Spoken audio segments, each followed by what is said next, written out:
कैसे हो आप लोग। उम्मीद है कि आप अच्छे से होंगे। तो आज मैं बताऊंगा आपको कि जो एचबीएससी में साइट जो इंजीनियर होता है, साइट इंजीनियर या साइट सुपरवाइजर, वो क्या वर्क उसका है और कैसे वर्किंग वो करवाता है वहाँ पे, और उसका क्या रोल है वहाँ पे। तो मैं आज पूरा आपको शुरू से लेकर लास्ट तक पूरा स्टेप बाय स्टेप बताऊंगा।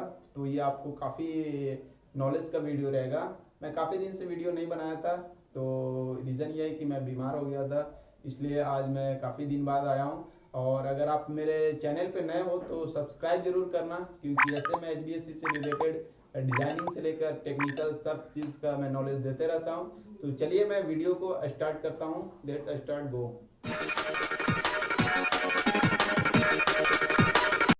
तो इसमें जो फर्स्ट जो है वो एचबीएससी प्रोजेक्ट ड्राइंग है, सेकंड जो है एचबीएससी डिजाइन टूल है, और थर्ड जो है समरी डाटा, और फोर्थ जो है वो बीओक्यू बिल ऑफ क्वांटिटी। तो ये जो है आपको कंपनी इस तरह का एक फाइल में आपको ये चार चीज उसके अंदर रहेगा, फाइल में बना हुआ। जो फर्स्ट जो है HBSC drawing, HBSC project drawing जो है मैं बताया भी था देखने के लिए आपको, तो वो आपको आना बहुत ज़रूरी है, कहाँ पे कैसे चल रहा है। ठीक है। उसके बाद HBSC design tool, design tool में जो है आपको ये होता है, यहाँ पे मैं छोटा सा बता दे रहा हूँ डिजाइन टूल किस तरह से होता है। इधर करके ये जो आपका है, ये मान के चलो कि ये आपका आउटडोर है। ठीक है, इस तरह से दो आउटडोर है। अब यहाँ से जो आपका पाइप मिलकर आएगी, इस तरह से जाती है। यहाँ से इस तरह से आपका फर्स्ट एसी, सेकेंड एसी, इस तरह से आपका आ जाएगी थर्ड। तो ये सब जो भी है ये मैं एसी का दिया हूँ, कैसे यूनिट मान लिया हूँ। तो यहाँ पे जो टी आपका जो लगता है, और ये पाइप का साइज, यहाँ पे जो टी लगता है इसमें और पाइप का जो साइज है उसको समझना आपको ज़रूरी है कि कौन सा टी यहाँ पे ज्वाइंट हो रहा है। ठीक है, वो मॉडल नंबर और सीरियल नंबर दोनों दिया रहता है, मॉडल नंबर खास करके। और यहाँ पे आपका ये पाइप समझ में आना चाहिए, जो कि जो मैं बताया था आपको एक ड्राइंग में कि पाइप जो है ये किस तरह से क्या है, ये आउटडोर है और ये इंडोर है। तो आपको ये चीज़ हो गया डिजाइन टूल। तो डिजाइन टूल वहाँ पे दिया रहेगा, उसमें आपको समझना आपको आना बहुत ज़रूरी है।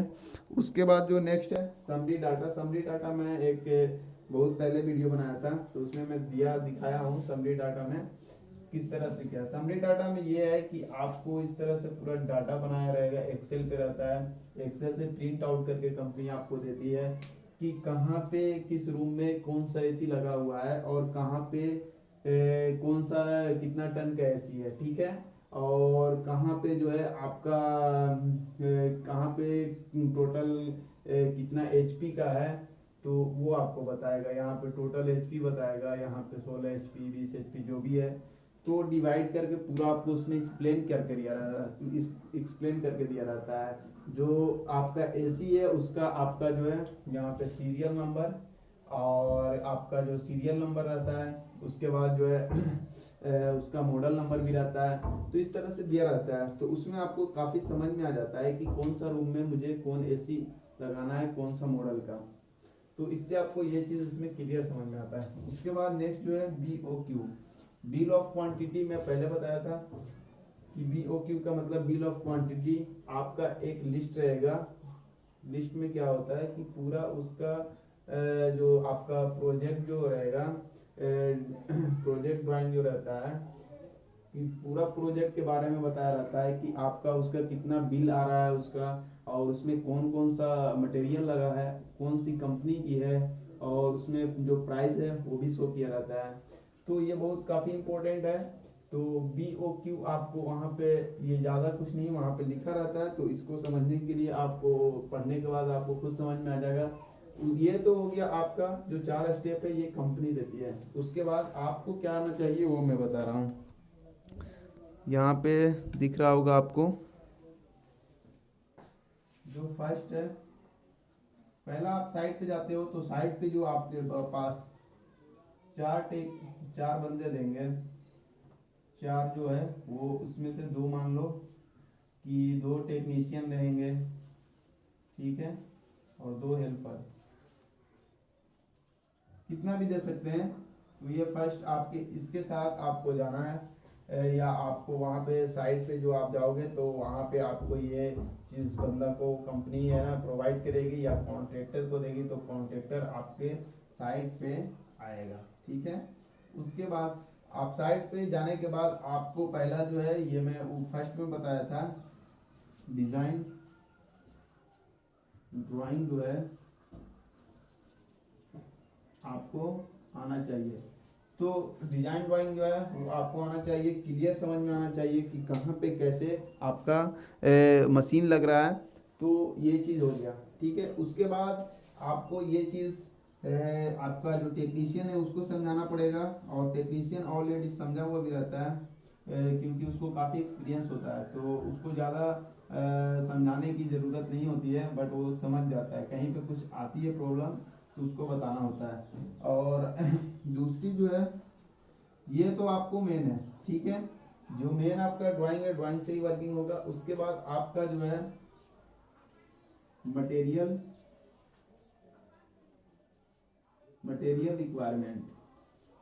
रिक्वायरमेंट करना।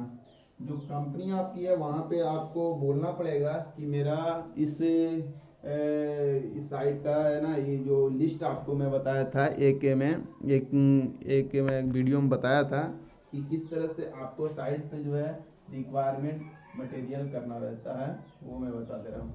इस तरह से एक पेज आप मान लो। ठीक है, दिख रहा होगा आपको। ठीक है, उसके बाद यहाँ पे जो भी साइट है, अगर आपका कोई हॉस्पिटल है या कुछ भी है, मान के चलो जीएस हॉस्पिटल है, हॉस्पिटल। ठीक है, यहाँ पे कोई सब एरिया में हो, मान लो दिल्ली में आपका जो है पाटलिपुत्रा चाहे कहीं पे भी हो। ठीक है, तो यहाँ पे आपको लिखना पड़ेगा मटेरियल रिक्वायरमेंट, जो साइट का नाम है वहाँ पे। उसके बाद फर्स्ट लिस्ट, सेकेंड लिस्ट, इस तरह से आपको बनाना पड़ेगा जो आपको यहाँ पे चाहिए। जैसे आपका कॉपर पाइप यूज हो रहा है तो कॉपर पाइप चाहिए, इंसुलेशन चाहिए। उसके बाद जो भी उसमें जितने भी सारे चीज़ लग रहे हैं वो चीज़ आपको मटेरियल में रिक्वायरमेंट डालना पड़ेगा। और जो आपका टेक्नीशियन जो बंदा होता है वहाँ पे काम करने वाला, उससे भी आपको जो आप एक बार लिस्ट उसको दिखाकर आप उससे पूछ सकते हो कि और इसमें क्या क्या चाहिए, तो वो चीज़ आपको वो भी बता देगा। ठीक है, तो ये आपको आना बहुत ज़रूरी है। उसके बाद आपका पाइप को साइज जो है, पाइप का साइज भी पहचानना आपको बहुत ज़रूरी है। ठीक है, उसके बाद आपका जो थर्ड होता है, थर्ड हो गया आपको वर्किंग जो है, वर्किंग में आपका प्रोजेक्ट वर्किंग में हो गया। जैसे आप काम स्टार्ट कर दिए तो स्टार्ट जो है वर्किंग प्रोसेस। तो आपका जो साइट पे जो वर्क हो रहा है उसमें आपका ये तो आपको समझ में आ गया। जैसे ये मान लो आप यहाँ पे जो है आपका ये इस तरह से प्रोजेक्ट है। ठीक है, ये इस तरह से एसी लग रहा है। ठीक है, आपका इस तरह से रूम है, इस तरह से। ठीक है, तो आपको ये चीज़ आपको समझ में आना चाहिए कि कहाँ से मेरा पाइप जो जा रहा है, तो वहाँ पे पहले क्या करना पड़ेगा। पाइपिंग का अगर वीआरबी या वीआरएफ का जो प्रोजेक्ट होगा तो उसमें जो है वो आपका डबल पाइप जो जाती है, तो जहाँ से आपका जो है आउटडोर का जो पाइप आ रही है तो वहाँ पे कैसे करना है। जैसे ये आपका प्लेन प्रोजेक्ट है, जैसे ये आपका एकदम सादा है अभी, यहाँ पे आपको पूरा स्ट्रेट में सीधा में एक लाइनिंग ड्राइंग करना पड़ेगा कि इस तरह से मेरा पाइप जा रहा है। और उसके बाद वहाँ पे चैनल का जो प्रोसेस होता है, जो चैनल स्टैंड किया जाता है जिसमें पाइप होता है, ये पाइप जो उसमें लटका हुआ इस तरह से रहेगा, चैनल पे सपोर्ट पे रहता है। तो सपोर्टिंग का जो वर्क है इसमें जो है वो सपोर्टिंग स्टार्टिंग जो प्रोसेस है वो आपका चैनल सपोर्ट, चैनल को सपोर्ट पहले करवाना पड़ेगा। ठीक है, तो आपका चैनल जो है वो सपोर्ट में उस तरह से आपका जो है मैं बता दिया, इस तरह से आपका ये सपोर्टिंग रहता है इस तरह से, दो पाइप और इंसुलेशन के साथ आपका पाइप एकदम स्ट्रेट रहे, सीधा रहे, और लाइनिंग आपका ज़्यादा टेढ़ा मेढ़ा नहीं होना चाहिए, वरना आपका जो है प्रॉब्लम आगे आ सकती है। तो नेक्स्ट फिर आती है जो क्लाइंट की बात है। क्लाइंट जो आपका जो क्लाइंट है, जो सिविल का जो वहाँ पे क्लाइंट होता है जिसके अंडर में पूरा प्रोजेक्ट रहता है, आप तो वहाँ पे एसी का वर्क करा रहे हो, तो जो मेन आपका जो वहाँ पे वो प्रोजेक्ट पे आपका जो क्लाइंट है वो उसको आपको अगर वो कभी आता है तो आपसे पूछता है कि हाँ भाई आपका वर्किंग कहाँ तक चल रहा है, ठीक है। उसको इतना मतलब लिमिट रहता है, कंपनी को दिया रहता है कि इतना दिन के अंदर मुझे करके देना है। तो वो आपको देखते रहेगा कि हाँ ये बंदा काम सही से करा रहा है या नहीं, और वो ये देखेगा कि हाँ इसका काम प्रोसेस सब सही चल रहा है कि नहीं। जैसे आप पाइपिंग का यहाँ पे वर्किंग करवा रहे हो, तो पाइपिंग में अगर आपका क्रॉस जैसे आपका टेढ़ा मेढ़ा जिस तरह पाइप इस तरह चला गया, तो वो वहाँ पे रिजेक्ट कर देगा, आपको कंपनी में इंफॉर्मेशन दे देगी, आपको भी 10 बात सुनाएगा। तो ये सब चीज़ है जो आपको गलती नहीं करवाना होता है। चैनल सपोर्ट का जो वर्किंग हो गया, इसके बाद जो है चैनल सपोर्ट के बाद उसके बाद 5वां में हो जाएगा पाइपिंग का वर्क होगा, इस पे पाइपिंग होगा, ठीक है। और 6 का जो है पाइपिंग होने के बाद आपका जो है, अब मैं काफ़ी इम्पोर्टेंट बताऊंगा चीज़, यहाँ से आप मतलब आप यहाँ से थोड़ा ध्यान रखना। आपका जो नेक्स्ट है पाइपिंग का, उसमें वर्किंग आपका हो गया 6 नंबर था पाइपिंग। पाइपिंग का जो वर्क है वो पूरा अगर होने के बाद फिर आपका जो नेक्स्ट आएगा वो रहेगा पाइपिंग होने के बाद आपको ये ख्याल रखना पड़ेगा कि कहाँ पे इसमें टी का ज्वाइंट जो है कहाँ कहाँ पे कौन सा मॉडल का लग रहा है, ठीक है। इस तरह से टी का ज्वाइंट होता है, तो कहाँ कहाँ पे आपका टी ज्वाइंट लग रहा है और किस मॉडल का, तो ये आपको मेन इम्पोर्टेंट है यहाँ पे। उसके बाद जो है आपको पाइपिंग में ब्रीजिंग का ख्याल रखना पड़ेगा। पाइपिंग में आप ब्रीजिंग जो होता है, जो ब्रीजिंग का मतलब हुआ कि यहाँ पे जो आपका टी का जो ज्वाइंट है वहाँ पे आपको जो है वो आपको सोल्डिंग जो बोलते हैं, वेल्डिंग बोलते हैं, वेल्डिंग की तरह आपको ज्वाइंट करना होता है, तो उसी को नाम ब्रीजिंग का, उसी को जैसे ब्रीजिंग के नाम से बोलते हैं। तो ब्रीजिंग आपका सही होना चाहिए, ठीक है। तो ये आपका पाइप यहाँ पे ज्वाइंट हो रहा है, तो इस तरह से आपका ब्रीजिंग यहाँ पे कहीं मिस्टेक ना हो, कि लीकेज ना हो। उसके बाद जो है ब्रीजिंग जो कराते हैं, ब्रीजिंग कराने में आपका ब्रीजिंग से पहले एक चीज़ मैं भूल गया आपको बताना। ब्रीजिंग से पहले आपको उसमें नाइट्रोजन गैस एक आता है, ठीक है, नाइट्रोजन गैस आता है। तो वो गैस क्या है, पहले आपको पाइप जो पाइपिंग जहाँ पे ब्रीजिंग करोगे इससे पहले, ठीक है, पहले उसमें नाइट्रोजन फ्लो करोगे। नाइट्रोजन फ्लो का मतलब आपको मैं बता दे रहा हूँ कैसे क्या है। जैसे ये पाइप आपका जा रहा है, यहाँ पे आपका टी ज्वाइंट लगा हुआ है, इस तरह से यहाँ पे टी ज्वाइंट लगा, तो टी ज्वाइंट जहाँ पे हो रहा है, तो वहाँ पे क्या होगा कि ब्रीजिंग करने के लिए ब्रीजिंग करोगे तो वहाँ पे आपको जो हीट फ्लो जैसे वहाँ पे होगा, तो वो अंदर में कार्बन को अट्रैक्ट कर लेता है, मतलब वहाँ पे कार्बन अंदर में पाइप में हो जाती है जमा, अंदर में काला काला सा कार्बन जम जाता है। तो उसके लिए जो नाइट्रोजन गैस है वो फॉलो करना पड़ता है, उसके अंदर फ्लो करके स्लो में, और उसमें आपको फ्लो करने के बाद नाइट्रोजन फ्लो के साथ ही आपका ब्रीजिंग होता है, ठीक है। तो उससे क्या होता है कि आपके पाइप के अंदर कार्बन नहीं जमता है। तो ये आप इम्पोर्टेंट आप इसको ख्याल रखना। और नाइट्रोजन के बाद ये जो नाइट्रोजन फ्लो के बाद पूरा ब्रीजिंग होने के बाद जो 9 स्टेप है वो आपको है कि pipe leakage, pipe check leakage, ठीक है, लीकेज नहीं होना चाहिए, ठीक है। आपका जैसे पाइप जो है वो चेक करने के लिए, आपका लीकेज जो चेक करने के लिए उसको कैसे चेक करते हैं, पूरा आपका पाइपिंग का वर्क पूरा कंप्लीट हो गया, तो उसके बाद पाइप जो है वो कैसे पता चलेगा कि ये लीक हो रहा है या नहीं लीक हो रहा है। तो उसके लिए जो है कंप्लीट आपका जो नाइट्रोजन जो है ये इस तरह से पाइपिंग आपका सब जगह मान लो कि चला गया, ठीक है, इस तरह से चला गया। तो जहाँ जहाँ पे एसी लग रहा है, एसी तो लगने से पहले आपको यहाँ पे पहले क्लोज रखिएगा, उसके बाद यहाँ पे नाइट्रोजन जो है इसमें नाइट्रोजन गैस है इसमें फ्लो करेगा, फ्लो करने के बाद होता क्या है कि इसमें नाइट्रोजन जो फ्लो होगा उसके अंदर कहीं पे कार्बन नहीं जमा हुआ होना चाहिए। जैसे कार्बन ब्रीजिंग करते वक्त कार्बन इसके अंदर नहीं होना चाहिए, तो कहीं पे कार्बन हो तो प्रॉब्लम आएगी आगे, तो वो मैं आगे बताऊंगा। तो पहले आप ये समझो, इसमें नाइट्रोजन फ्लो करने के बाद ये पूरा पैक कर दोगे।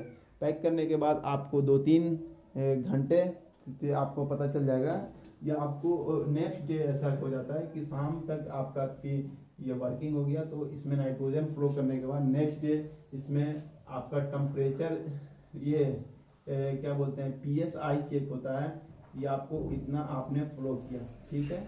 तो इस तरह से आपका जो है एक मशीन जो आएगा इसमें आपको PSI जैसे 700 PSI इसमें अगर नाइट्रोजन फ्लो करते हो तो नेक्स्ट डे आपको 700 ही होना चाहिए। 700 से अगर कुछ 1-2 पॉइंट होता है तो उससे कोई प्रॉब्लम नहीं है, बट आपसे 700 से आपका 600 आ जाता है तो आपको प्रॉब्लम आएगी। अब बात आती है कि इसमें गैस कितना लिमिट आपका होना चाहिए। BRB में वो 700 तक आप ले जा सकते हो, 700 तक कोई प्रॉब्लम नहीं है। वैसे 600 पे भी हो जाएगा, मुश्किल नहीं है, बट कंपनी कोई जो है कॉन्ट्रैक्टर को देती है तो ये चीज़ ज़्यादा करने के लिए बोलता है, क्योंकि वो उसका जो हार्ड फ्लो जो होगा नाइट्रोजन में जितना इसमें गैस भरेगा तो उससे ज़्यादा लीकेज का जो है चांस हो, आपको पूरा कंप्लीट पता चलेगा कि कहाँ पे लीकेज है या नहीं है।